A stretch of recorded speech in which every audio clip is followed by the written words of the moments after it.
Saudara, berbagai bank pembangunan daerah di Sumatera bagian selatan melakukan audiensi untuk menghasilkan keputusan bersama meraih peluang dalam pemberian kredit kepada pemerintah daerah.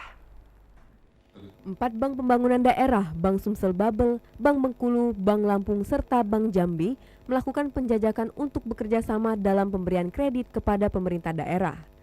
Di masa pandemi COVID-19 ini, sejumlah pemerintah daerah cukup kewalahan dalam pembiayaan pembangunan di daerahnya. Terkait kondisi tersebut, bank-bank pembangunan di Sumatera bagian selatan berupaya memberikan solusi sekaligus peluang dalam mendapat potensi bisnis.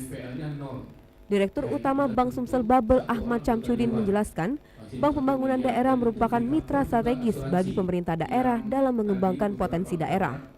Kita juga ada potensi kerjasama. Bank Bengkulu punya pengalaman di pembiayaan misalnya pembiayaan di sektor-sektor misalnya di desa. Kita bisa tiru.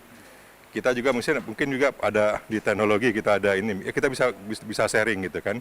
Kita punya QRIS, kebetulan Bengkulu juga punya QRIS. Kita juga punya BSBKS yang bisa dipakai di sana, bisa juga.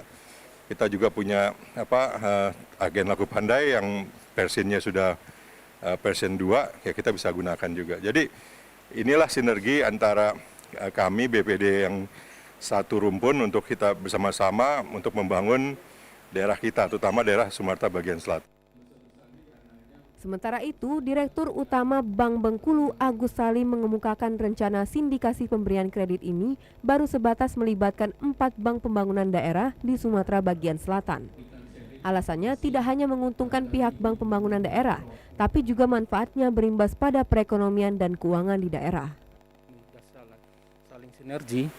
Ini sangat menguntungkan, artinya dengan keterbatasan BMPK kita dan karena juga adanya pihak terkait, nanti kalau pihak terkaitnya di Bengkulu, nanti pembiayaan di BPD yang Sumatera Selatan seperti Palembang, Lampung, dan Jambi, itu tidak pihak terkait mereka, jadi bisa lebih besar dan ini saling mengisi.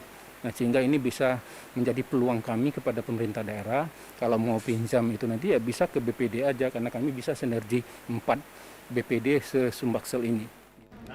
Dari audiensi ini, ke depan bank-bank pembangunan daerah se-Sumatera bagian selatan ini akan merambah ke potensi bisnis lainnya, selain pemberian kredit kepada pemerintah daerah. Tim Liputan TVRI Sumatera Selatan melaporkan.